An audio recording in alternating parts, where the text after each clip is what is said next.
Senior Chief Petty Officer Yolanda Mbeki stood at the Naval Station Norfolk security checkpoint with the stillness of someone who had learned to wait in places where movement meant death.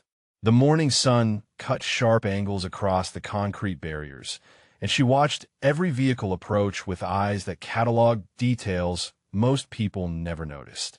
The wear pattern on a badge, the hesitation before an answer, the way someone held their credentials half second too long.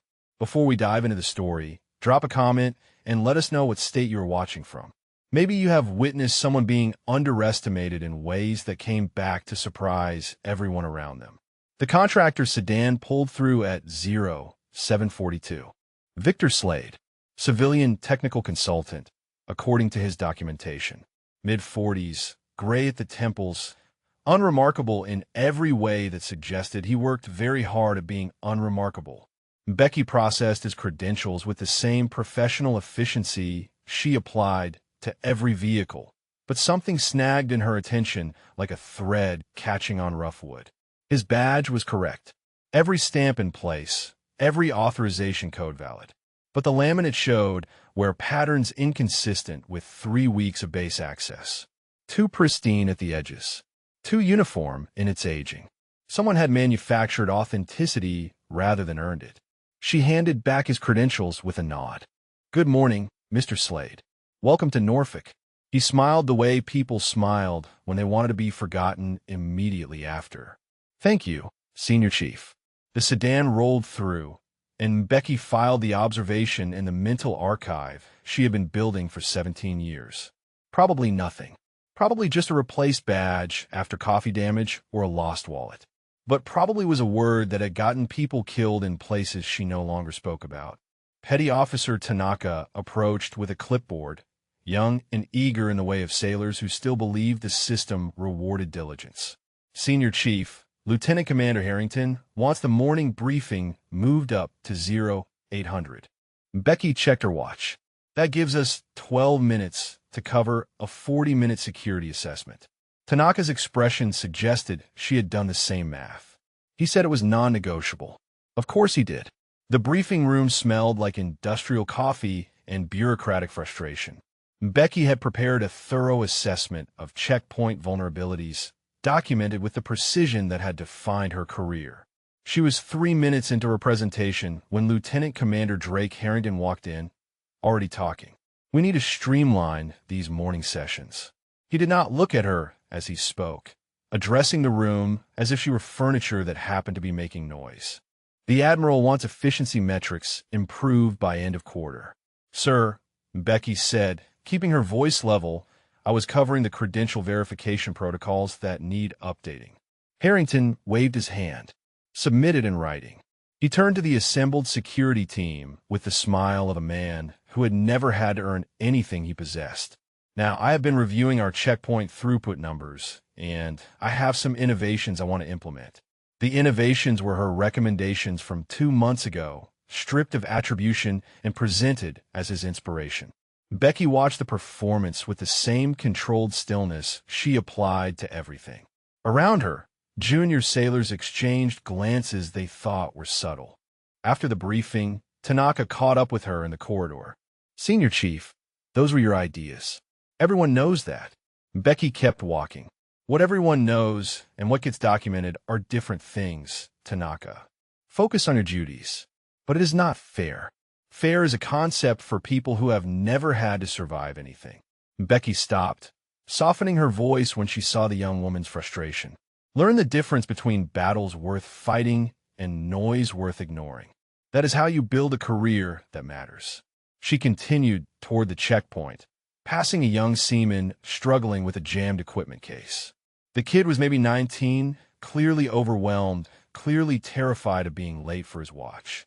Without breaking stride, Mbeki crouched beside him, identified the catch that had bent out of alignment, and freed it with a practiced motion.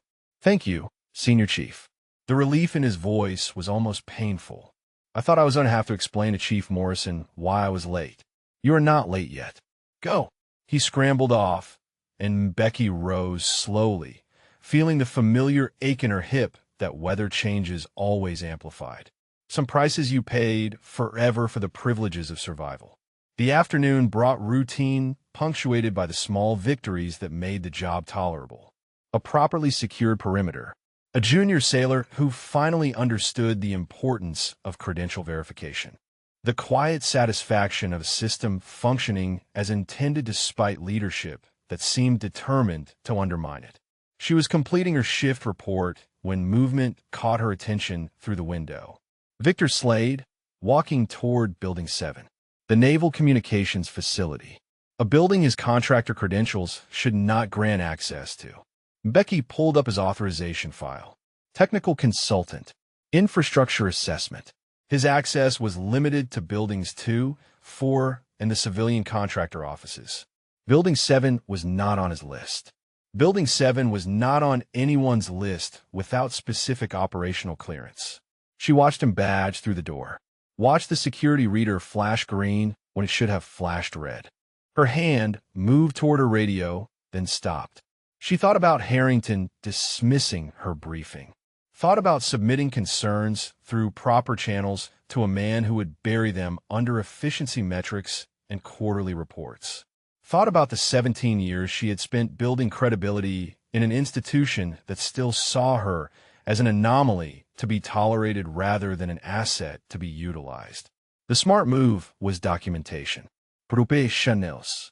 Official reports that would disappear into administrative limbo while she was painted as paranoid or insubordinate. Yolanda Mbeki had not survived everything she had survived by always making the smart move. She had survived by trusting the instincts that whispered when something was wrong. And something was very wrong with Victor Slade. The following morning, Becky stood outside Lieutenant Commander Harrington's office with a folder containing 3 days of documented observations. Badge access anomalies. Timestamp discrepancies. A pattern that meant nothing in isolation but formed a troubling picture when assembled with the patience she had learned in environments where patience was the difference between mission success and body bags. Harrington did not look up when she entered. He was reviewing something on his computer with the performative concentration of a man who wanted visitors to feel like interruptions. Sir, I need to report a potential security concern regarding a civilian contractor. He continued typing for 6 seconds before acknowledging her existence. Which contractor? Victor Slade, technical consultant assigned to infrastructure assessment. I have documented multiple instances of him accessing areas outside his authorization scope. Harrington finally looked at her, wearing the expression of someone being asked to care about something beneath his attention. Slade has been vetted through NCIS and base security. His clearances are current. His clearances do not include Building 7, sir. I observed him entering the Naval Communications Facility yesterday at 1642. His badge should not have granted access. Did you witness him doing anything inappropriate inside the building? No, sir, but the access itself represents a protocol violation that warrants investigation. Harrington leaned back, folding his hands with the theatrical patience of a man about to explain something obvious to someone slow. Senior Chief, Victor Slade is a contractor working on classified infrastructure projects. His access requirements are dynamic and managed at levels above your checkpoint duties. If there were genuine concerns, they would be addressed through appropriate channels. I'm attempting to use appropriate channels right now. Sir, something flickered across his face. The momentary tightening that signaled she had crossed an invisible line. You're a checkpoint supervisor, Becky. Your job is to process credentials and maintain traffic flow. Investigative matters are handled by personnel with relevant training and authority. She held his gaze without blinking. With respect, sir, 17 years of service have provided considerable relevant training. Harrington stood, moving around his desk to position himself slightly too close. The kind of spatial dominance that men like him deployed instinctively against people they wanted to diminish. Your service record is not the issue. Your scope of duties is. I am ordering you to drop this matter and focus on your assigned responsibilities. Is that clear? Becky remained motionless. The stillness that had unsettled men far more dangerous than Drake Harrington. Crystal clear, sir. She left his office with the folder still in her hands and the certain knowledge that proper channels had just been welded shut. Tanaka found her in the break room an hour later, staring at coffee she had not touched. The young petty officer sat down across from her with the careful movements of someone approaching an unpredictable situation. I heard you went to Harrington about the contractor. News travels fast. Novak was bragging about it in the duty office. Said the lieutenant commander put you in your place. Tanaka's jaw tightened. His words, not mine. Becky finally lifted the coffee, testing its temperature before taking a measured sip. Petty Officer Novak has opinions about many things. Most of them reflect his limitations rather than reality. What are you going to do? My job. The same thing I do every day. But if something is actually wrong with this Slade person and nobody investigates, then what happens when something bad occurs? Becky studied the young woman across from her. 24 years old, according to her service record. Motivated, competent, still innocent enough to believe that being right eventually mattered. It was almost painful to witness. Let me tell you something about institutions, Tanaka. They're designed to maintain themselves. People who disrupt that maintenance, even for valid reasons, become problems to be managed rather than assets to be supported. The skill is learning when disruption serves a greater purpose and when it simply ends your ability to do any good at all. So you just give up. I did not say that. The afternoon brought a security drill that Becky had designed 3 weeks earlier. She watched from the checkpoint as her protocols were executed with precision, each element functioning exactly as she had intended. Harrington observed from a distance with a clipboard, taking notes he would later present as his own insights. Master Chief Wendell Odia appeared beside her with the quiet approach of someone who had spent decades learning to move without announcing himself. Good drill, Senior Chief. Your work, I assume. Does it matter whose work it is if the work gets done? Odia was silent for a moment, watching the drill conclude. Been hearing some noise about you and Lieutenant Commander Harrington. I raised a concern through proper channels. The concern was dismissed. The contractor, Oduya, nodded slowly. I pulled his file after I heard. Interesting reading. Becky turned to look at him directly for the first time. Interesting how? Interesting in the gaps. The places where information should be, but is not. He met her eyes with the understanding of someone who recognized what he was looking at. Reminds me of files I used to see back at Coronado. Back when you and I crossed paths in a different context. The reference landed with precision. Coronado, the Naval Special Warfare Center. The place where she had become something that did not officially exist in any file Harrington would ever access. That was a long time ago, Master Chief. Some things do not expire, Senior Chief. He glanced toward Harrington's distant figure. Watch yourself with that one. He has connections and ambition and no combat time to teach him humility. Dangerous combination. After Odia departed, Becky returned to her quarters as the sun began its descent toward the Virginia coastline. She sat on her rack in the small room that had been home for 11 months, massaging the scar tissue along her right hip where shrapnel had torn through muscle and tendon in a place that would never appear in official reports. The photograph sat on her desk where it always sat. 5 faces covered in dust and exhaustion, standing in front of a helicopter in a country the American public would never know they had operated in. 3 of those faces belonged to people no longer breathing. The weight of their absence never diminished, only grew more familiar. She pulled up the base access logs on her personal tablet, running searches that technically exceeded her authorization but fell within skills she had never forgotten. Victor Slade had badged into Building 7 4 times in the past week. Each entry lasted between 40 and 90 minutes. Each exit corresponded with data transfer windows from the communications facility servers. Correlation was not causation, but correlation was also not coincidence. Her tablet chirped with an incoming message. Tanaka, thought you should know. Slade just entered the restricted waterfront area near the submarine piers. I'm watching him right now. Becky was moving before she finished reading, pulling on her jacket and heading into the darkness toward the one place on base where mistakes became catastrophic. The waterfront at night carried sounds differently than the rest of the base. water lapping against concrete piers, the distant hum of generators from submarines maintaining their eternal readiness, the creak of mooring lines under tension.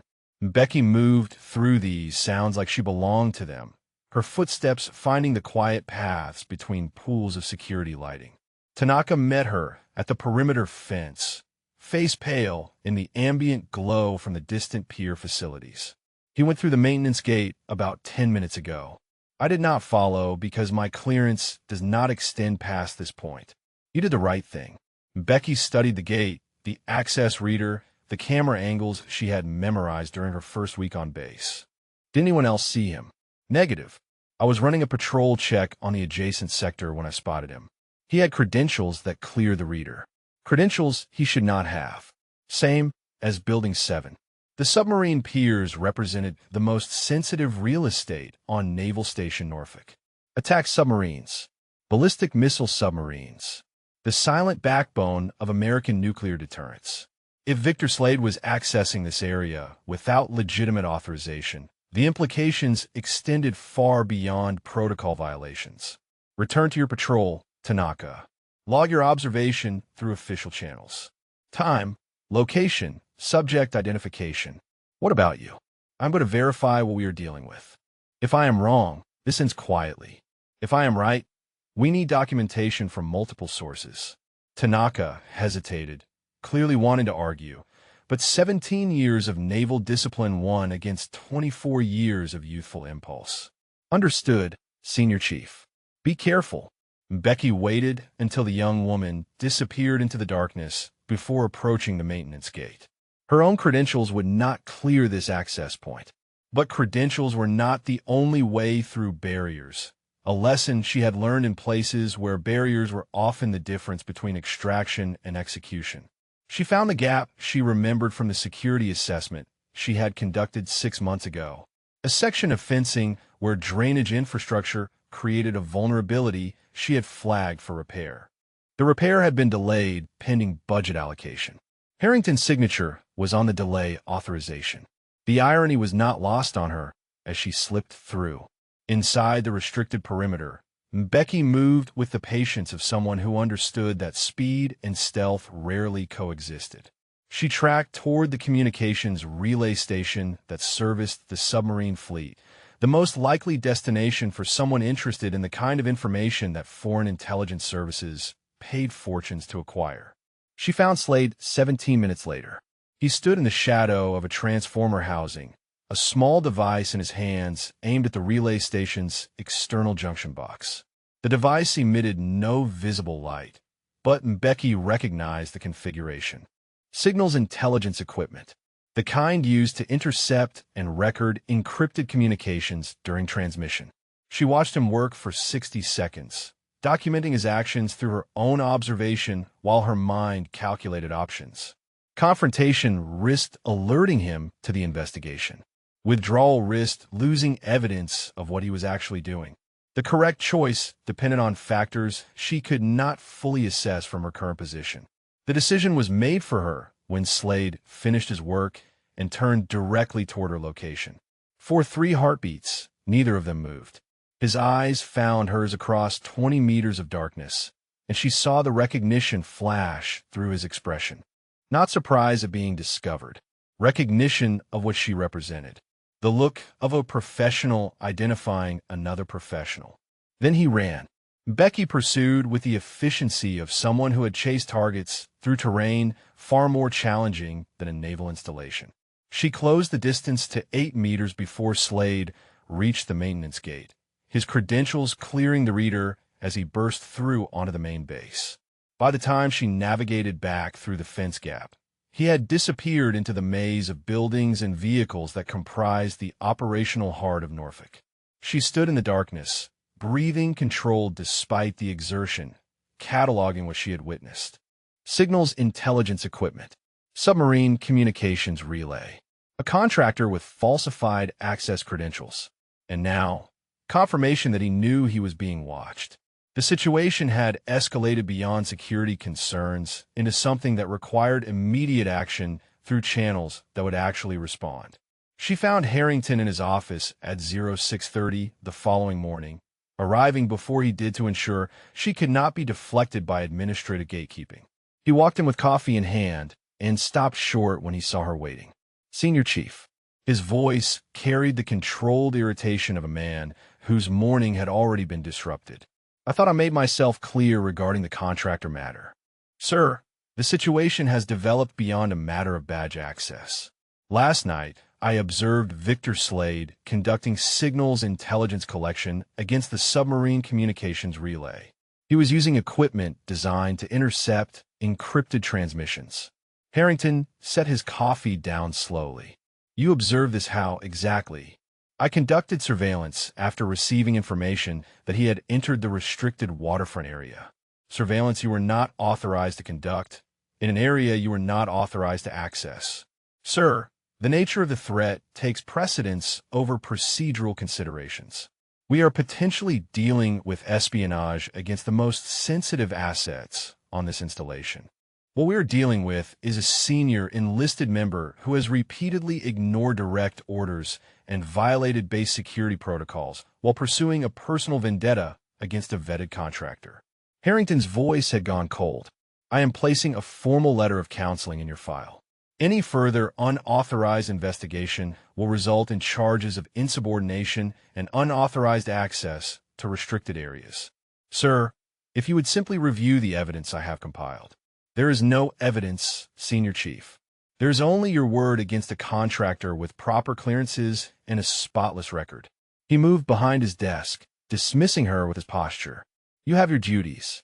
I suggest you focus on them before this conversation becomes a career-ending event."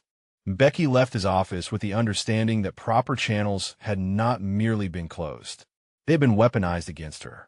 She had 48 hours before Harrington's letter of counseling became permanent record. 48 hours to prove that Victor Slade was exactly what she knew him to be. And somewhere on this base, Slade was now aware that someone was watching him. The letter of counseling appeared in Becky's service record at 0900, officially documenting her failure to follow direct orders and her unauthorized access to restricted areas. 17 years of exemplary service now carried an asterisk that would follow her through every promotion board and assignment review for the remainder of her career. She read the letter twice in the privacy of her quarters, then folded it precisely and placed it in the drawer where she kept the commendations that nobody on this base would ever see. Documents from operations that did not exist, signed by commanders whose names were redacted from official records. The contrast would have been amusing if the stakes were not so immediate. Tanaka found her at the checkpoint 2 hours later, anger radiating from the young woman like heat from sun-baked concrete. "I heard about the letter. Everyone has heard about it. Novak is telling anyone who will listen that you are finally getting what you deserve. Petty Officer First Class Trent Novak. Harrington's shadow and enforcer. A man whose service record contained no combat deployments, but abundant documentation of his willingness to enforce the will of superior officers without question. The kind of sailor who confused obedience with competence. Novak's opinions are not my concern," Becky said, processing a delivery vehicle's credentials with mechanical precision. "But it is not right. You were trying to protect the base, and now you are being punished for it. The world is full of things that are not right, Tanaka. The question is always what you do next." She handed the credentials back to the driver and waved him through. "I need you to do something for me. Off the record." Tanaka straightened, recognizing the shift in tone. "Whatever you need, Senior Chief." "Victor Slade. I need to know everywhere he goes on this base for the next 48 hours. Times, locations, duration. But you cannot be obvious about it, and you cannot put yourself at risk. If you get caught surveilling him, you deny any connection to me." "Understood." The young woman nodded without hesitation. "Understood. What are you going to do?" "Build a case that cannot be ignored." The afternoon brought an unexpected development. Becky was reviewing checkpoint logs when Master Chief Odia appeared at her station, his expression carrying the weight of information he was reluctant to share. "Walk with me, Senior Chief." They moved away from the checkpoint, finding privacy near a maintenance shed where camera coverage was minimal. Odia's caution told her everything she needed to know about what was coming. I made some inquiries through channels that do not officially exist, he said quietly. Your contractor friend has an interesting background. How interesting?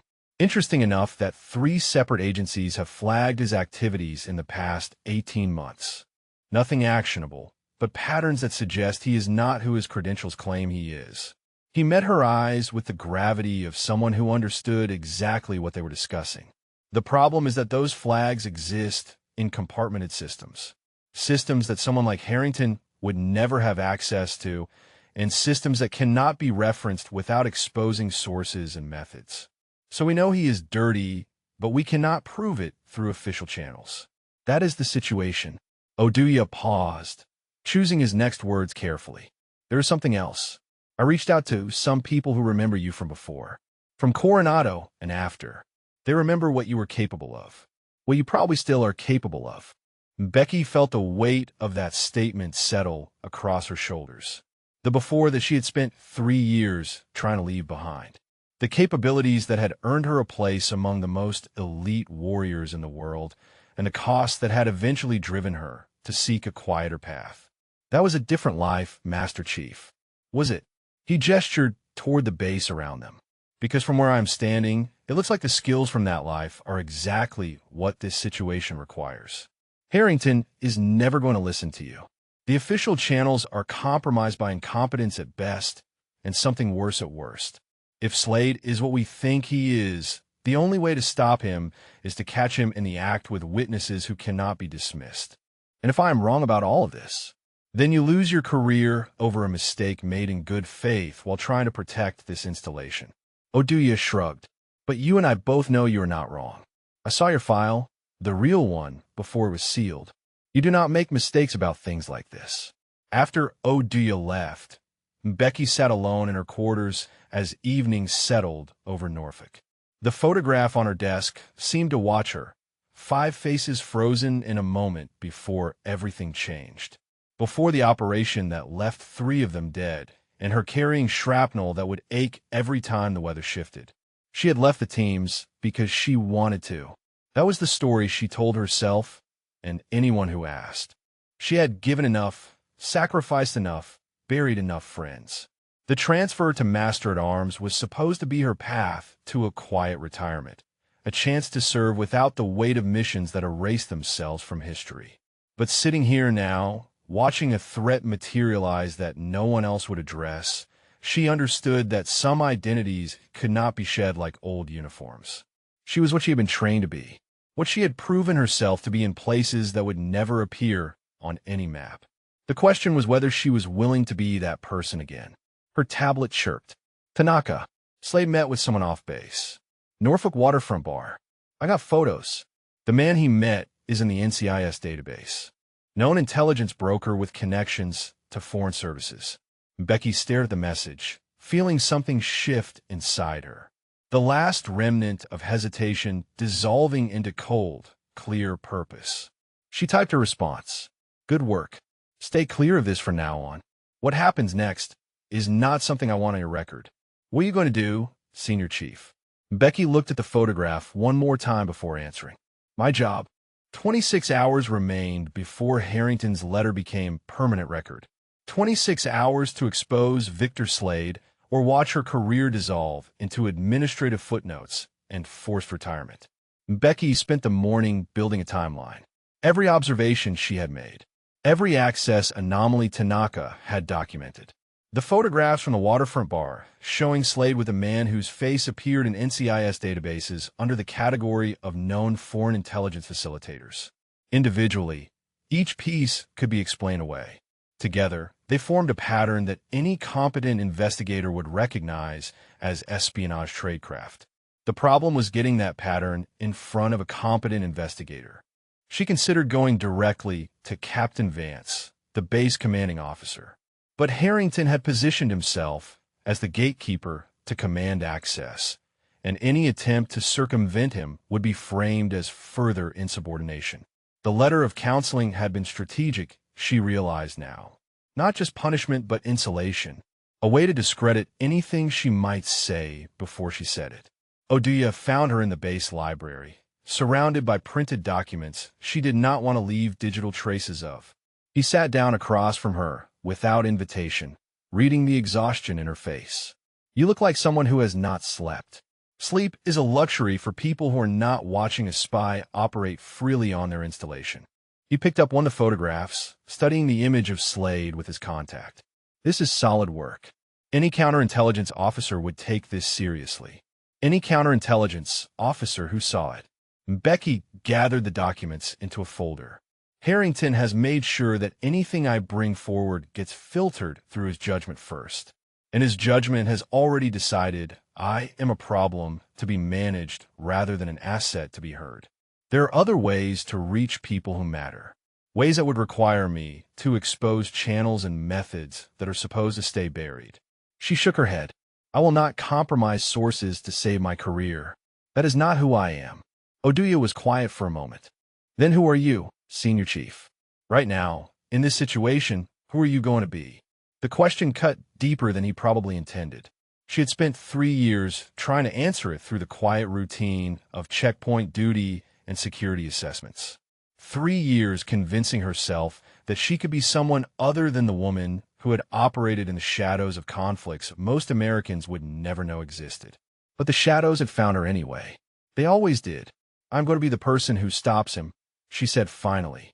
"Whatever that costs." That afternoon, Becky positioned herself near Building 7 and waited. Patience was a skill she had refined through countless hours of surveillance in environments far more hostile than a naval base. She could wait for days if necessary, her body still and her mind cataloging every detail of her surroundings. Slade appeared at 1622. She watched him badge through the entrance, noting the confidence in his movements. He no longer carried the careful anonymity of their first encounters. He moved like a man who believed his position was secure, his access unchallenged. The meeting with the intelligence broker had probably confirmed that his operation remained undetected by anyone with the authority to stop him. He did not know that authority and capability were not always the same thing. She followed at distance as he exited 40 minutes later, tracking him across the base toward the civilian contractor parking area. He stopped at his vehicle, checking his phone, and for a moment she considered confrontation, forcing the issue into the open where witnesses would have to acknowledge what was happening. But confrontation without evidence would only accelerate her own destruction. Slade would deny everything. Harrington would use her aggression as justification for formal charges. And the intelligence operation would continue under someone else's management while she faced court-martial. She needed him to make a mistake, needed him to act in a way that could not be explained away or buried under administrative procedure. Her tablet vibrated. "Tanaka," despite being told to stay clear. "I know you said to back off, but I found something. Slade Contractor Company does not exist. The address on his credentials is a mail forwarding service. The company registration was filed 6 months ago and has no other employees or contracts." Becky read the message twice, feeling pieces click into place. A shell company created specifically to provide cover for base access. 6 months of planning and positioning for whatever operation Slade was executing. This was not opportunistic espionage. This was methodical, professional, and aimed at something specific. The submarine communications relay, the most sensitive signals intelligence on the Atlantic seaboard. She was composing a response when movement caught her attention. Novak, approaching from the direction of the security office with 2 other members of his team. Their trajectory was not casual. Their posture was not friendly. "Senior Chief Mbeki." Novak's voice carried the satisfaction of someone delivering news they had been anticipating. "Lieutenant Commander Harrington wants to see you in his office. Immediately." Regarding what matter? Novak smiled, and the expression contained nothing resembling warmth. "Regarding your continued employment on this installation." The walk to Harrington's office felt longer than the distance warranted. Novak and his companions flanked her like escorts rather than colleagues, their presence designed to communicate something about her status that words would only diminish. Harrington was waiting behind his desk, folder open in front of him, wearing the expression of a man about to deliver a verdict he had already decided. Senior Chief Mbeki. He did not offer her a seat. It has come to my attention that you have continued investigating the contractor matter despite my direct orders to cease. Additionally, I have received reports that you have been recruiting junior personnel to assist in this unauthorized investigation. Tanaka, someone had seen her. Someone had reported back to Harrington's network of eyes and ears. I have made the decision to recommend your immediate transfer pending a formal review of your conduct. You will be removed from all duty assignments effective tomorrow morning. Your base access will be restricted to quarters and administrative areas only. Sir, Becky said, keeping her voice level despite the cold spreading through her chest. Victor Slade is conducting espionage operations against this installation. I have documented evidence that he has met with known foreign intelligence facilitators. His contractor credentials are fraudulent. If you would simply review the material I have compiled. Harrington closed the folder with deliberate finality. What I will review is your service record, which now contains documentation of repeated insubordination, unauthorized access to restricted areas, and abuse of authority in recruiting subordinates for unsanctioned activities. He stood, placing his hands flat on the desk. You are done, Senior Chief. Whatever you think you know, whatever you think you have seen, it ends now. Am I clear? Becky held his gaze for a long moment, reading the certainty in his eyes. The absolute confidence of a man who believed he had won. Crystal clear, sir.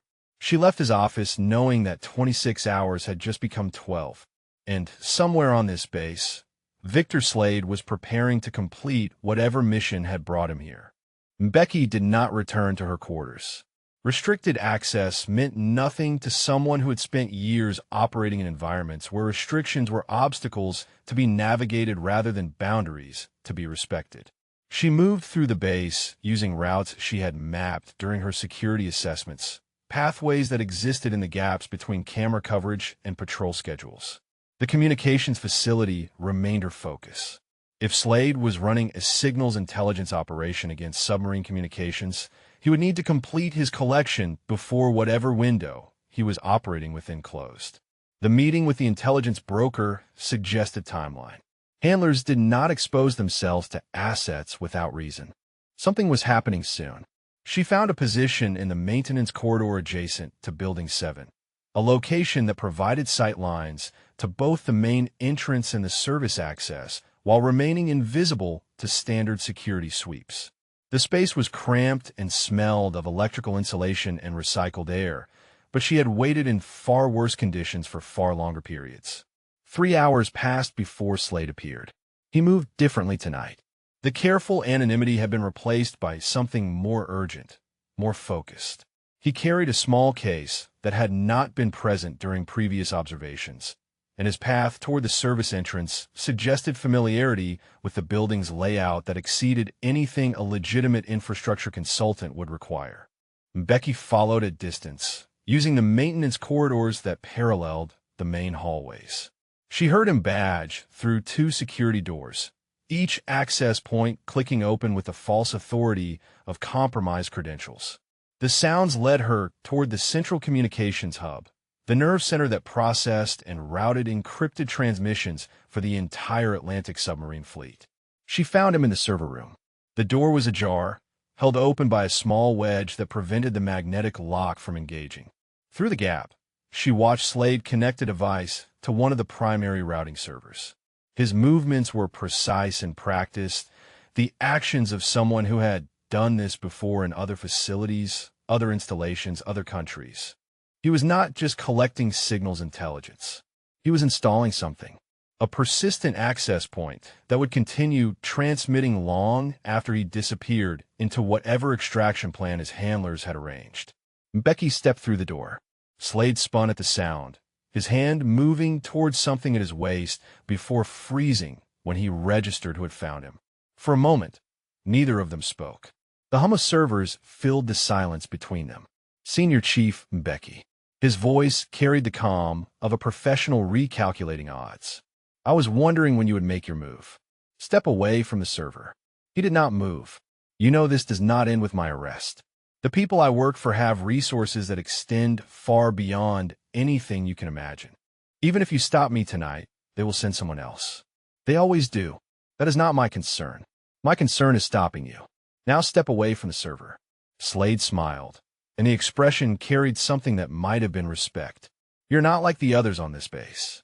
I knew that the first time you processed my credentials. The way you looked at them. The way you looked at me." He tilted his head slightly. "Who were you before you became a checkpoint guard? Someone who learned to recognize threats. Last warning. Step away." The words hung in the air for 3 heartbeats. Then Slade moved. Not toward her. Toward the device he had connected to the server. His hand closed around it, fingers finding a switch that Becky recognized an instant before he pressed it. She was already moving when the electromagnetic pulse discharged. The server room went dark. Emergency lighting flickered to life as every system in the communications hub crashed simultaneously. Alarms began screaming throughout the building, and Becky heard the distant thunder of security protocols engaging across the facility. Slade used the chaos to run. She pursued through darkness split by emergency strobes, her feet finding paths that her eyes could barely track. He was fast, trained, moving with the efficiency of someone who had planned multiple extraction routes. But she was faster, her body remembering movements that 3 years of checkpoint duty had not erased. She caught him at the service exit. Her hand closed on his collar as he reached for the door, spinning him off balance and driving him into the wall with force calibrated to control rather than injure. He struggled for approximately 2 seconds before recognizing that the grip holding him was not going to break. "You are making a mistake," he said, breathing hard. "I have protections you do not understand. People who will ensure this never reaches a courtroom." Becky secured his wrists with zip ties from her pocket, movements automatic and precise. "I'm not interested in courtrooms. I'm interested in stopping you from completing your mission. The mission is already complete." He laughed, and the sound contained genuine amusement. That pulse wiped the servers.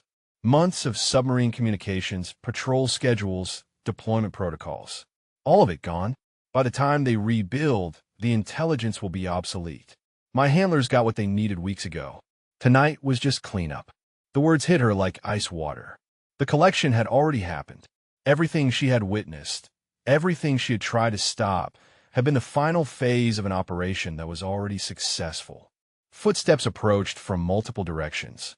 Security teams responding to the alarms, flooding the building with personnel who would find her standing over a restrained civilian contractor in a classified facility she was forbidden to access. Harrington's voice cut through the chaos before she saw him. "What the hell is going on here?" He rounded the corner with Novak and 4 other security personnel, stopping short when he registered the scene. "Becky, I ordered you confined to quarters. This man is a foreign intelligence operative," she said, keeping her voice level despite everything. "He just deployed an electromagnetic device that crashed the communications hub.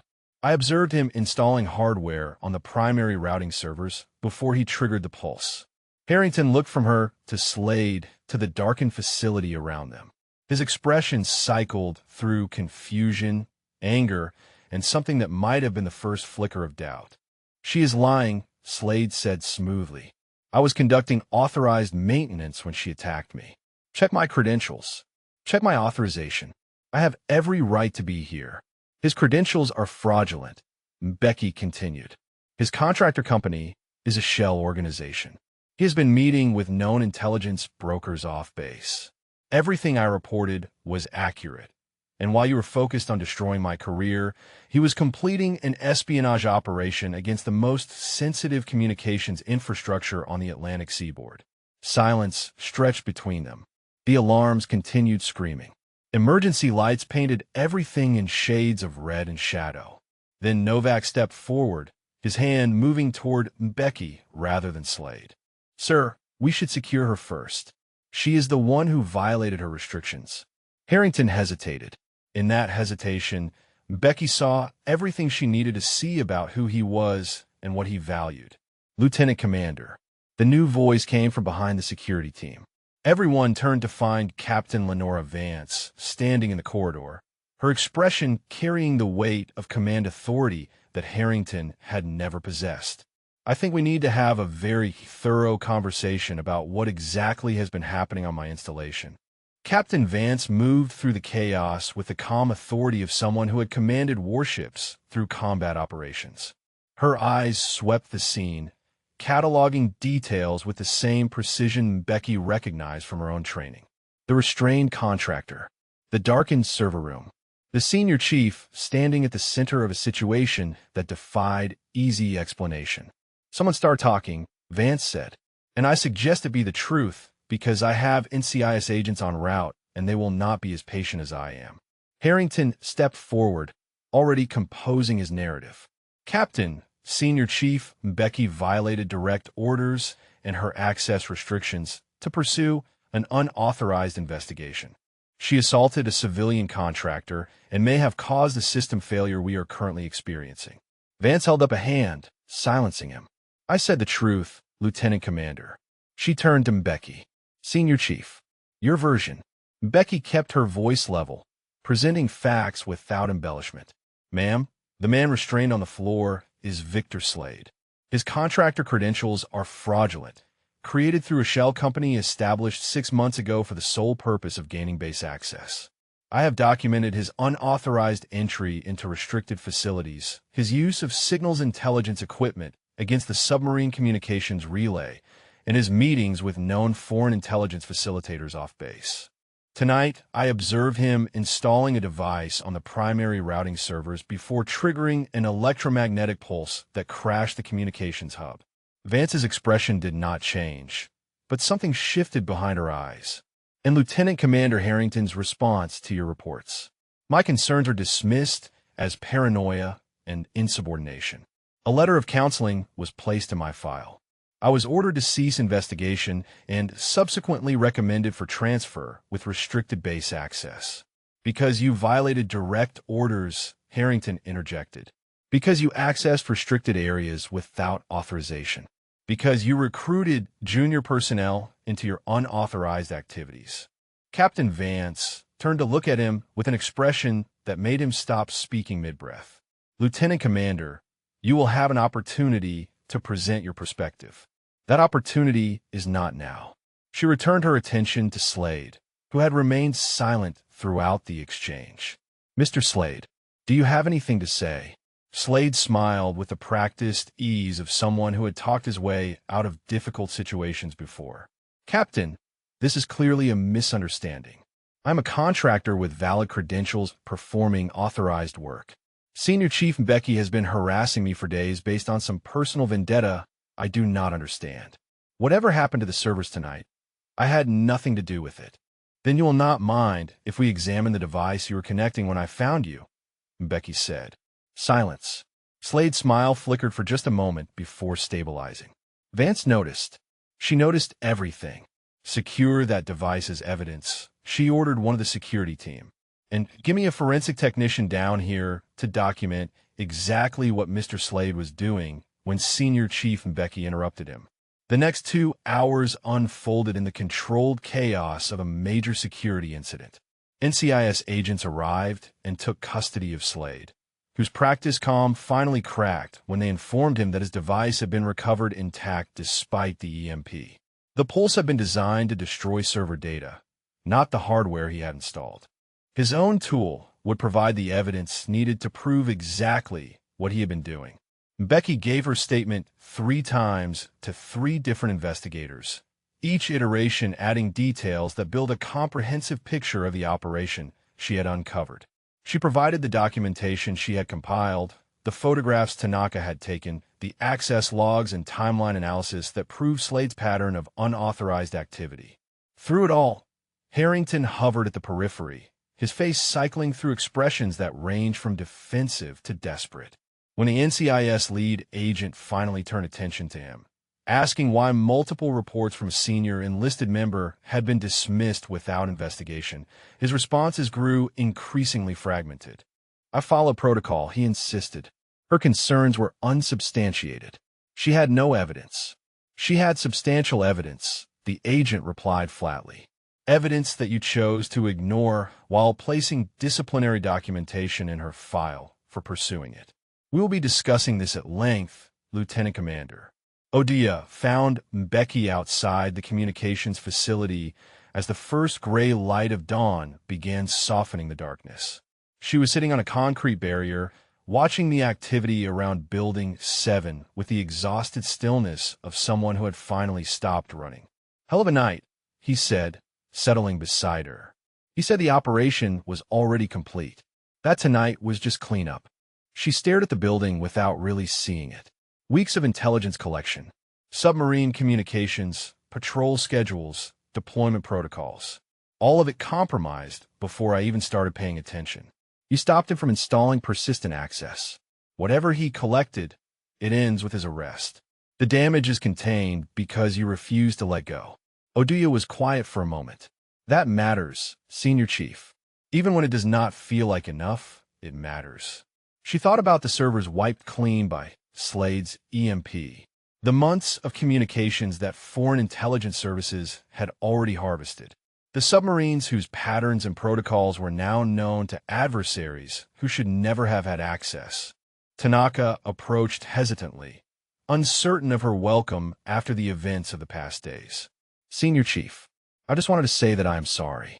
If my surveillance got you in more trouble with Harrington, your surveillance provided critical evidence that corroborated my observations. Becky met the young woman's eyes. You did good work, Tanaka. The kind of work that matters. What happens now? Now we wait for the investigation to run its course. We answer questions. We document everything we know and let the people with authority to act do their jobs. In Harrington, Becky looked toward the building where Lieutenant Commander Drake Harrington was currently explaining to NCIS investigators why he had systematically dismissed evidence of an espionage operation on his watch. His career, so carefully constructed on connections and credentials rather than competence, was unraveling in real time. Harrington will face consequences appropriate to his failures. That is not my concern anymore. What is your concern? Making sure this does not happen again. Making sure the next person who sees something wrong has a path to report it that does not require destroying their career to be heard. She stood slowly, feeling every hour of the night in her joints and muscles. And right now, getting some sleep before Captain Vance wants to talk to me again. She was halfway to her quarters when Odia's voice stopped her. Senior Chief, when all this settles, there are going to be questions about how you knew what you knew. How you moved the way you moved. The skills you demonstrated tonight do not come from checkpoint duty. Becky turned to face him. Then I suppose I will have to answer those questions. Are you ready for that? She thought about the photograph on her desk. The faces of teammates who would never answer questions again. The years she had spent trying to become someone simpler. Someone whose capabilities did not require explanation or justification. I have been ready for a long time, she said. I just did not know it until now. Sleep came in fragments, broken by the echoes of alarms and the memory of Slade's smile when he told her the operation was already complete. Becky woke at 1100 hours to find 3 missed messages on her tablet. 2 from NCIS requesting additional interviews. 1 from Captain Vance's office requesting her presence at 1400. She showered and dressed in fresh utilities, taking care with her appearance in a way she had not bothered with for months. The face in the mirror looked older than she remembered, carrying the weight of a night that had changed everything and nothing simultaneously. The bass hummed with tension when she stepped outside. Word had spread through the unofficial channels that moved faster than any official communication. A contractor had been arrested. The communications hub was offline. Senior Chief Becky was somehow at the center of all of it. She felt eyes tracking her as she walked toward the administrative building. Some curious, some hostile, a few from sailors who had served under her supervision, carrying something that might have been respect. Novak intercepted her outside the headquarters entrance. He stood in her path with the confidence of someone who had not yet received the message that the ground had shifted beneath his feet. His 2 usual companions flanked him, forming a wall of muscle and hostility that would have intimidated most people on this installation. Senior Chief. Novak's voice carried the mockery he no longer bothered to conceal. Heard you had quite a night. Playing hero while the rest of us handle actual security work. Becky stopped 3 meters from him, reading his posture with the automatic assessment that years of training had made instinctive. Weight forward, hands loose at his sides. The stance of someone looking for an excuse rather than a conversation. I have a meeting with Captain Vance, petty officer. Step aside. See, that is your problem. Always thinking you are better than everyone else. Always thinking the rules do not apply to you. He took a step closer. Harrington told us what you did. Violating restrictions. Assaulting a contractor. You should be in the brig right now, not walking around like you own this base. The contractor I allegedly assaulted is currently in NCIS custody facing espionage charges. Becky kept her voice flat. Your information is outdated. Step aside. Novak's face darkened. He was not accustomed to being dismissed, especially by someone he had spent weeks undermining. The men beside him shifted, feeding off his anger, positioning themselves in ways that closed escape routes. You think because you caught some spy that everything changes. Novak moved closer still, close enough that she could smell the coffee on his breath. You are still just an uppity senior chief who does not know her place. And someone needs to teach you. The threat hung in the air between them. Becky felt the familiar calm settling over her, the stillness that preceded action in moments when action became inevitable. I'm going to give you one warning, she said quietly. One chance to walk away and pretend this conversation never happened. Take it. Novak laughed. The sound was sharp and ugly. Or what? You got to report me to Harrington. He is done. You think I do not know that? You think I'm not looking for someone to blame for backing the wrong officer? The logic was twisted, but internally consistent. Novak saw his career crumbling alongside Harrington's and wanted someone to punish for it. Someone weaker. Someone he could hurt without consequences. He had chosen poorly. Last warning, Becky said. The words registered somewhere in the back of Novak's mind. Some instinct recognizing danger that his conscious brain refused to acknowledge. But pride and anger had already committed him to a path he could not abandon without losing face in front of his companions. He reached for her arm. Becky did not move. Not yet. She watched his hand approach with the detached clarity of someone who had been in this moment 100 times before, in training facilities and combat zones and places that existed only in classified files. His fingers closed on her wrist. She let him feel the grip for half a second, let him believe he had established control. Then she moved. The technique was simple, elegant, a redirection of force that used his own momentum against him, turning his grab into a lever that folded his arm behind his back and drove him to his knees in a single fluid motion. His companions lunged forward instinctively, and she adjusted without releasing Novak, positioning his body between herself and their approach. Stop. Her voice cut through their momentum like a blade. Look at where you are. Look at who is watching. They looked. The headquarters entrance was 30 meters away, and a dozen personnel had stopped to observe the confrontation. Among them, visible through the glass doors, stood Captain Vance. Becky released Novak with a controlled push that sent him stumbling toward his companions. He spun to face her, rage and humiliation warring across his features, but the audience had changed his calculations. Whatever he might have done in private, he could not act with command authority watching. "We're done here," Becky said. "Unless you want to explain to Captain Vance why you were attempting to physically detain a senior chief on her way to a scheduled meeting." Novak's jaw worked silently. His companions looked at each other, then at the watching crowd, then at the woman who had just dismantled their leader without breaking a sweat. "This is not over," Novak managed. "Yes, it is." Becky walked past him toward the headquarters entrance. "You just do not know it yet." Captain Vance met her in the corridor inside, her expression unreadable. "That was an interesting demonstration, Senior Chief. I apologize for the disruption, ma'am." He initiated contact. "I saw." She fell into step beside Becky, guiding her toward a conference room at the end of the hall. "I also saw how you handled it. Controlled. Precise. No excessive force. The kind of response that comes from training most Master-at-Arms personnel never receive." They reached the conference room door. Vance paused with her hand on the handle. "I've been reading some very interesting files this morning, Senior Chief Mbeki. Files that require clearances most people on this base do not possess." She opened the door. "I think it is time we had an honest conversation about who you really are." The conference room held two people Mbeki did not recognize. A woman in civilian clothes with the bearing of someone who had worn uniforms for decades. A man whose suit and posture screamed federal agency in ways that required no identification. Vance gestured toward an empty chair. "Please sit down. We have a lot to discuss, and I suspect you have been waiting a long time to have this conversation."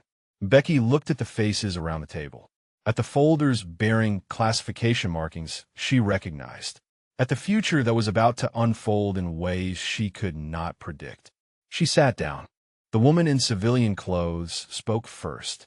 "Senior Chief Mbeki, my name is Director Catherine Hollis. I oversee certain counterintelligence operations for the Office of Naval Intelligence." She gestured toward the man beside her. "This is Special Agent Westbrook from the FBI's Counterespionage Division. We have been tracking Victor Slade's network for 18 months. Mbeki absorbed this information without visible reaction. "You knew he was operating on this base." "We suspected." Hollis opened one of the folders in front of her. "Slade is a cutout, a deniable asset used by foreign intelligence services to penetrate military installations. His pattern is consistent. Establish cover through contractor credentials. Identify vulnerabilities in communications infrastructure.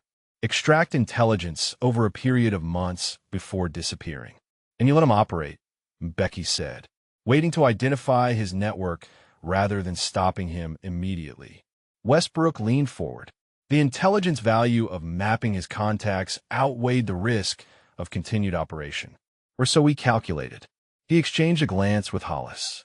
"We did not anticipate that someone on the inside would identify him independently and force a confrontation before we were ready." Captain Vance's voice carried an edge that had not been present before. "You're telling me that federal agencies allowed a foreign intelligence operative to access my submarine communications for 18 months because you wanted to see who else he talked to?" "The calculation was made at levels above my authority," Hollis replied carefully. "I am not here to defend those decisions. I am here because Senior Chief Mbeki accomplished something our surveillance teams failed to do." She caught him in the act of installing persistent access hardware. Hardware that would have continued transmitting long after he exfiltrated. "The EMP," Mbeki said. "He triggered it to destroy evidence when I confronted him." Hollis nodded. The pulse wiped the servers, but it did not destroy the device he was installing. "Our forensic teams have recovered it intact. The technology is consistent with hardware used by a specific foreign intelligence service. Combined with the photographs of his meeting with known facilitators and your documentation of his access patterns, we have enough to build a comprehensive case. A case you could have built months ago if you had acted on the threat rather than studied it." Silence filled the room. Hollis and Westbrook exchanged another look. This one carrying the discomfort of professionals confronting the consequences of their strategic patience. Vance broke the tension. "None of this explains why you needed to read Senior Chief Mbeki's classified service record, or why this meeting requires the clearance level you specified." Hollis turned her attention fully to Mbeki for the first time. "You're correct, Captain." She slid a folder across the table. "Senior Chief, your official record shows 17 years of service, the last 3 as a master-at-arms assigned to various installations. Solid performance. No disciplinary issues until the recent letter of counseling, which I understand is being rescinded." Mbeki did not touch the folder. She knew what was inside. "Your actual record is considerably more interesting." Hollis continued as though she had not noticed. 8 years with Naval Special Warfare. SEAL Team 4. Multiple deployments to locations that do not appear on any official timeline. Commendations that exist only in compartmented files. A career that most people in this room lack the clearance to discuss. Captain Vance's expression shifted almost imperceptibly. She had suspected something, but suspicion and confirmation were different experiences. I requested transfer to conventional service, Becky said quietly. Personal reasons. Your request cited accumulated injuries and a desire to pursue a less demanding operational tempo. Hollis tilted her head slightly. But your physical evaluations from that period show you were still performing at elite levels. The injuries were real, but manageable. Something else drove your decision. The photograph on her desk. 5 faces in the dust. 3 of them gone forever because of decisions made by people who calculated strategic value over human cost. I lost people, Becky said. Good people who trusted the system to protect them while they protected everyone else. The system failed them. I decided I did not want to be part of operations where individual lives were acceptable losses in someone's larger calculation. The words hung in the air. Hollis and Westbrook had the grace to look uncomfortable. And yet here you are, Hollis said finally, identifying a threat that official channels dismissed, pursuing an investigation that cost you your career trajectory, confronting an operative that federal agencies were content to watch. She leaned back. You left special operations because you were tired of systems that sacrifice people for strategic advantage. Then you sacrificed your own position to stop a threat those same systems were ignoring. Becky had no response to that. The contradiction had not occurred to her until this moment. Westbrook cleared his throat. Senior Chief, we are not here to interrogate your choices or reopen old wounds.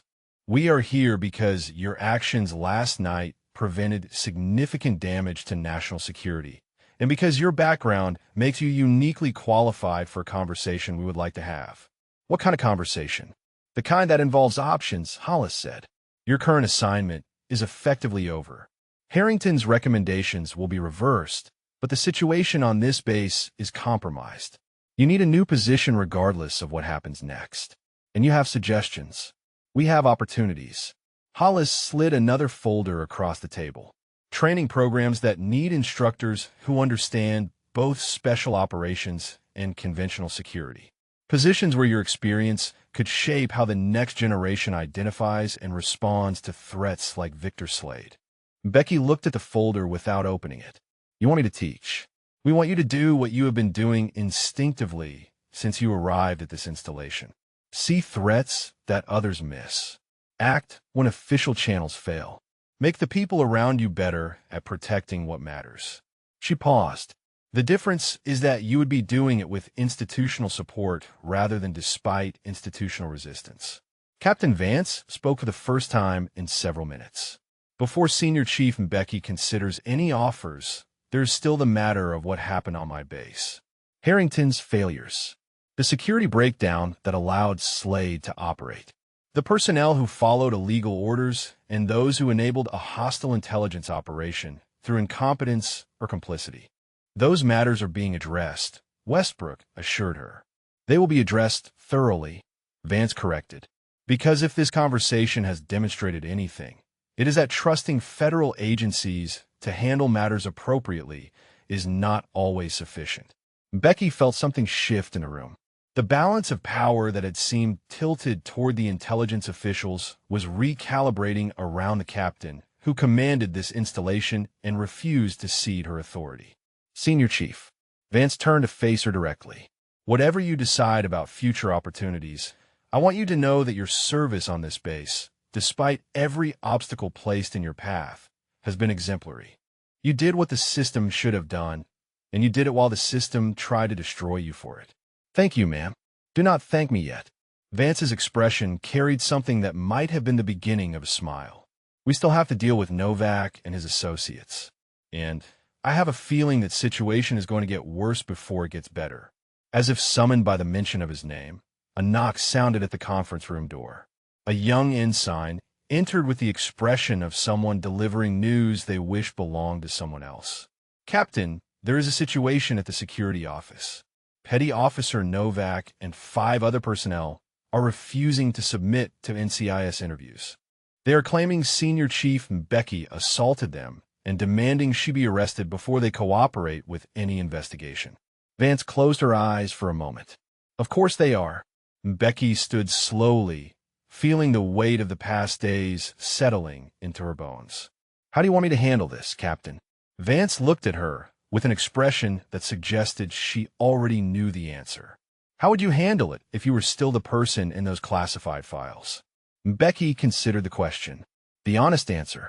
The answer that had been building since the moment Victor Slade first handed her credentials that did not feel right. "I would give him one warning," she said, "and then I would demonstrate why that warning should have been enough." The security office occupied the ground floor of Building 3, a squat concrete structure designed for function rather than aesthetics. Becky approached with Captain Vance on her right and Master Chief Oduya on her left. Behind them, Director Hollis and Agent Westbrook maintained a careful distance, observers rather than participants in whatever was about to unfold. Word had spread across the base with the speed of wildfire. Personnel lined the walkways, watching the procession with the anticipation of spectators who sensed something significant about to happen. Becky felt their eyes but did not acknowledge them. Her focus remained fixed on the building ahead and the confrontation waiting inside. Novak had barricaded himself and 5 loyalists in the duty office, refusing entry to NCIS investigators and demanding Becky's arrest as a precondition for cooperation. The logic was desperate and doomed, the last gasping resistance of men who sensed their careers collapsing and wanted someone to blame. Captain Vance stopped at the entrance. "Senior Chief, I am authorizing you to resolve this situation with minimal force. These men are Navy personnel who have made poor choices under poor leadership. I would prefer they face administrative consequences rather than criminal charges for assaulting a federal response team." "Understood, Mom." Oduya caught her arm as she moved toward the door. "Yolanda." His use of her first name carried weight that rank alone could not convey. 6 of them in there, armed with standard security loadout. "You do not have to do this alone."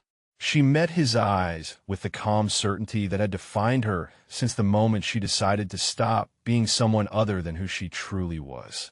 "I know, but this is not about capability. It is about message. They need to understand what they are facing, what they have been facing all along without knowing it." The duty office door was locked from inside. Becky knocked once, the sound sharp and deliberate in the tense silence. Novak's voice came through the barrier, muffled but defiant. "We're not coming out until Becky is in custody. She assaulted me in front of witnesses. She has been conducting unauthorized operations across this base. We have rights. Petty Officer Novak."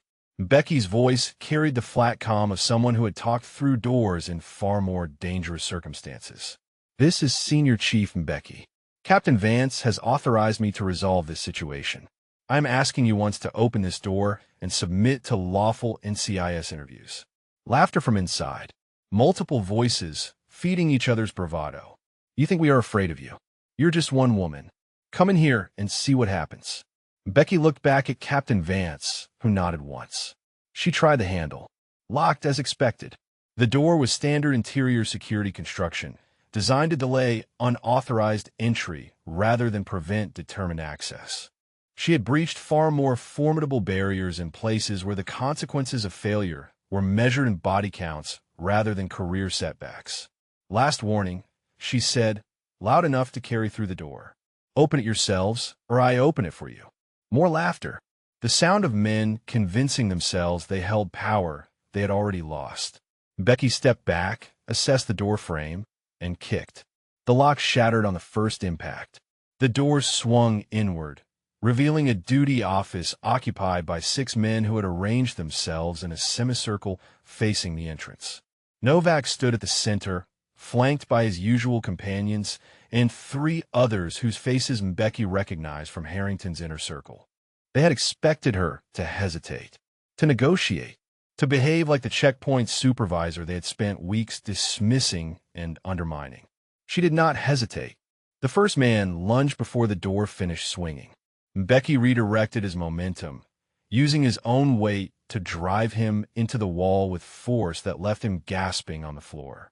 The second and third came together, coordinated in a way that suggested some training, but nothing approaching what she had endured in the crucible that created Navy SEALs. She dismantled their coordination in 4 seconds. Joint manipulation. Pressure points. The precise application of force to structures that collapsed under stress. They went down without serious injury, but with absolute certainty that continuing to fight was not an option. The fourth man froze mid-motion, some survival instinct finally overriding his commitment to Novak's doomed resistance. Becky met his eyes and shook her head once. He stepped back, hands rising in surrender. The fifth tried to circle behind her. She heard his movement before she saw it, pivoting to catch his wrist and redirect his trajectory into a desk that stopped his momentum with a crash of scattered equipment. 18 seconds. 5 men neutralized. Novak stood alone. His hand moved toward the sidearm on his belt. The gesture was instinctive, the desperate reach of a man who had run out of options and could not accept the reality of his situation. Becky closed the distance before his fingers touched the holster. Her hand locked around his wrist, applying pressure to tendons that made his grip impossible. Her other hand found the weapon, clearing it from the holster and ejecting the magazine in a single fluid motion. The slide locked back as she dropped the empty pistol on the desk beside them. Novak stared at her with an expression that mixed terror and incomprehension. "Who the hell are you?" "Someone who gave you every chance to walk away." She released his wrist and stepped back, creating space between them. "Someone who tried to do this the right way, through proper channels, with documentation and reports and respect for the chain of command." Her voice remained level, almost conversational. "Someone who watched an espionage operation unfold on this base while your lieutenant commander buried every warning I raised because he could not accept that a senior chief might know something he did not." Novak's companions were stirring, groaning, beginning to comprehend what had just happened to them. None of them made any move to re-engage. The door behind Becky filled with observers. Captain Vance, Master Chief Oduya, the NCIS agents who had been waiting to conduct interviews, Director Hollis and Agent Westbrook, their expressions carrying something that looked remarkably like professional admiration. Captain Vance surveyed the scene with the calm assessment of someone who had witnessed combat and understood its aftermath. "NCIS, these men are now available for their interviews. Please ensure they receive medical evaluation before questioning." Novak found his voice. "She assaulted us. You all saw it. She broke down the door and attacked us." Vance's expression did not change. "What I saw was a senior chief resolve a barricade situation with minimal force after providing multiple opportunities for peaceful compliance." She stepped closer to Novak, her voice dropping to a register that promised consequences. "What I also see is a petty officer first class who refused lawful orders, barricaded himself in a duty office, and reached for his weapon in the presence of a superior officer. Those are court-martial offenses, petty officer. I suggest you focus on your own situation rather than attempting to create problems for the person who just demonstrated remarkable restraint in not putting you in the hospital." Novak's face went pale, the reality of his position finally penetrating the fog of anger and desperation that had driven him to this moment. Oduya moved to Becky's side as NCS agents began securing the scene. That was 18 seconds. He spoke quietly, for her ears only. "I counted. Closer to 20. The fourth one hesitated. Threw off my rhythm." He smiled, and the expression carried decades of shared understanding. "Damn good to see you again, Senior Chief." She looked around the duty office, at the men she had disabled with such efficient precision, at the observers who had witnessed capabilities they never suspected she possessed, at the future that was opening before her now that the truth was finally visible. "Good to be seen," she said. The aftermath unfolded across the following 36 hours in a cascade of interviews, reports, and administrative actions that reshaped the landscape of Naval Station Norfolk. Becky moved through it with the patient endurance of someone who understood that bureaucratic processes, however tedious, were necessary components of institutional accountability. Lieutenant Commander Drake Harrington was relieved of duty pending formal investigation. The charges being assembled included dereliction of duty, failure to act on credible security threats, and conduct unbecoming an officer. His connections, so carefully cultivated over years of political maneuvering, evaporated in the face of documented evidence that his decisions had enabled a foreign intelligence operation against critical naval infrastructure.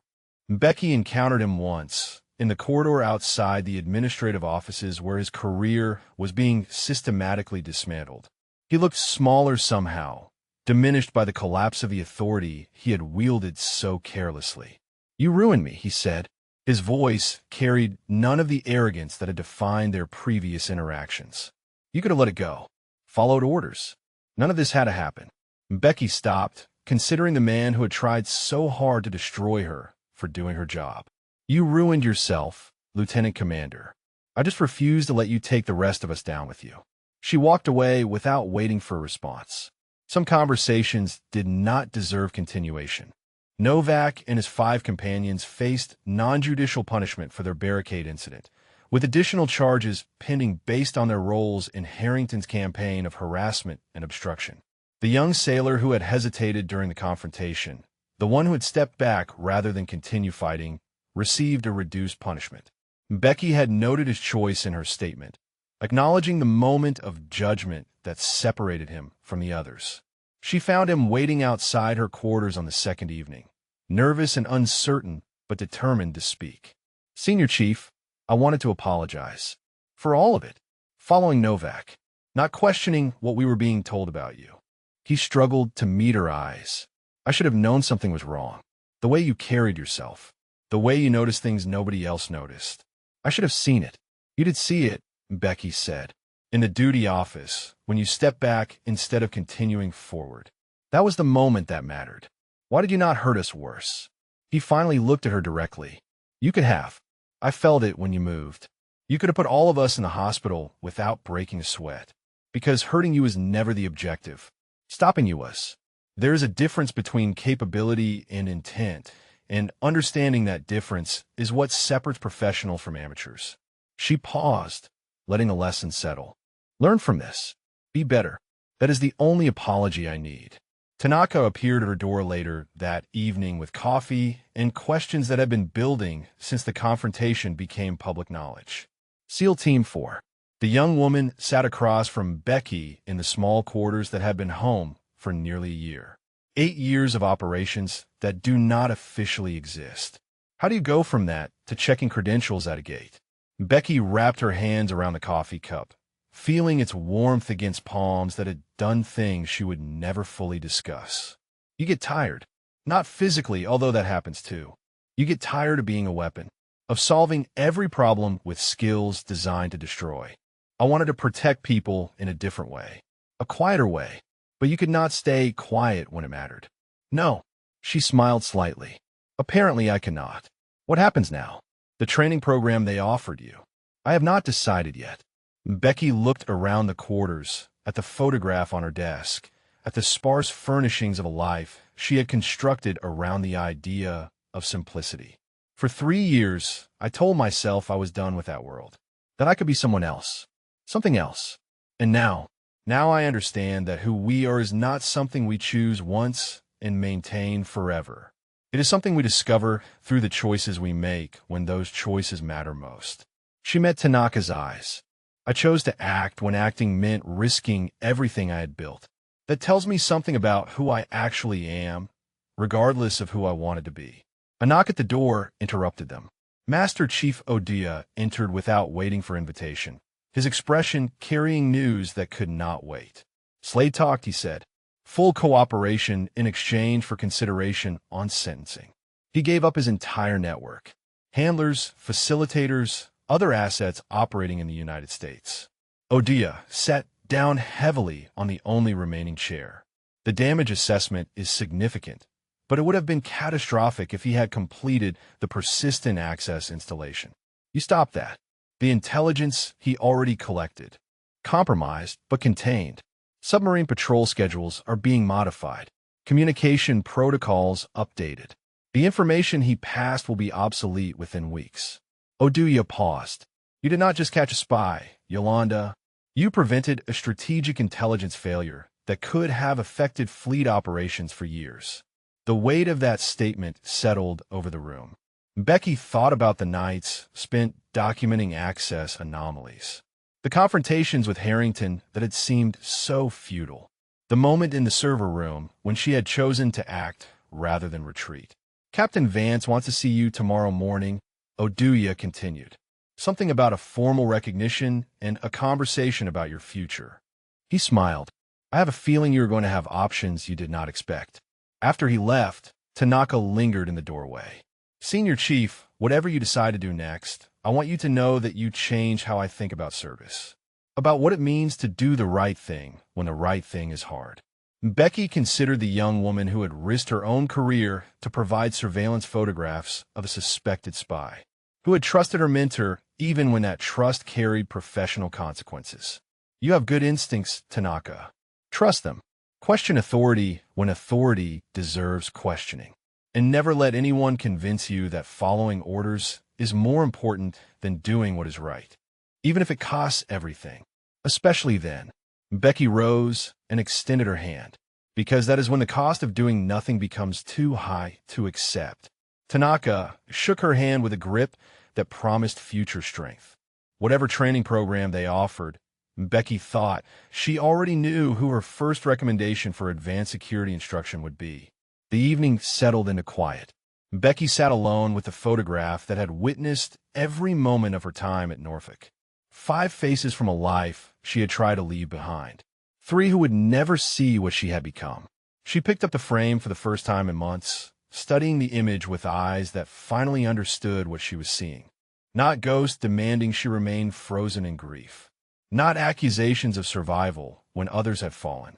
Just friends captured in a moment before everything changed, who would have wanted her to keep going, keep fighting, keep being the person they had trusted with their lives. I think I finally figured it out, she said to faces that could not hear her. What I'm supposed to do with what is left.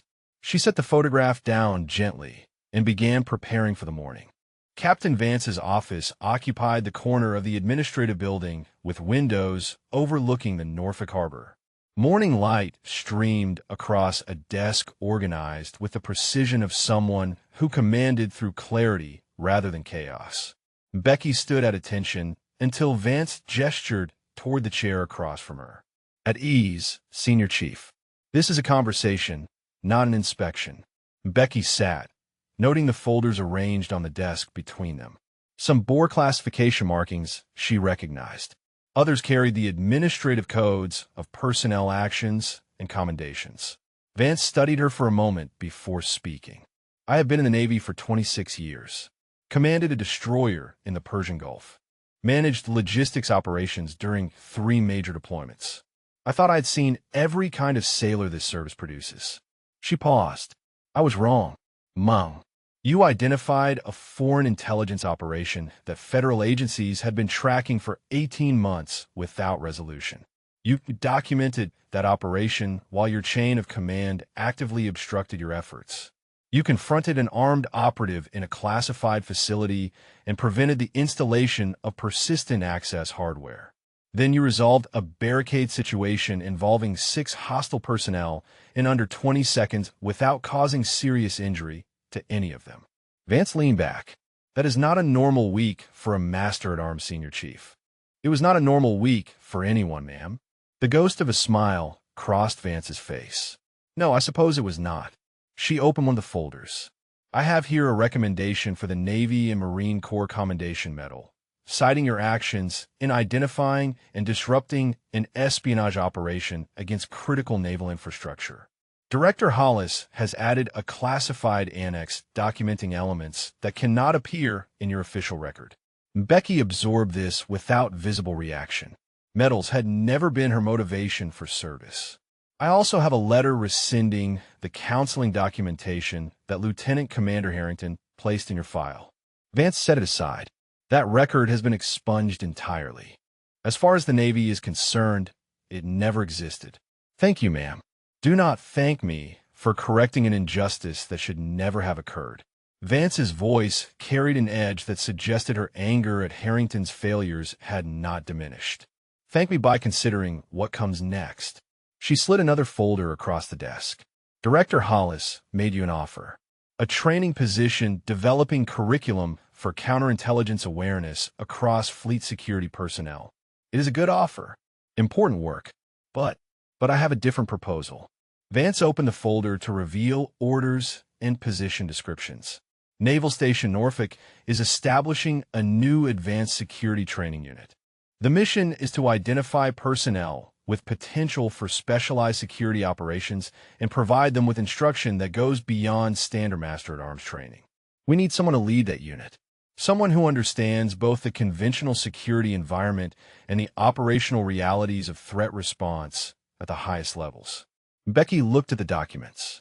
The position described would give her authority to shape how the next generation of Navy security personnel understood and responded to threats. Not just teaching techniques, but building judgment. The kind of judgment that might have prevented Harrington's failures. The kind that might produce more sailors like Tanaka. Why me, ma'am? There are officers with more conventional qualifications for a leadership position like this. Because qualifications on paper are not what this unit needs. Vance met her eyes directly. It needs someone who has lived in both worlds. Someone who understands what it means to operate at the edge of what is officially acknowledged while maintaining the discipline and professionalism that conventional service requires. Someone who will not let rank or politics prevent them from doing what is right. Someone who gives warnings that should be heeded. Exactly. Vance smiled fully for the first time. I read the statements from the barricade incident.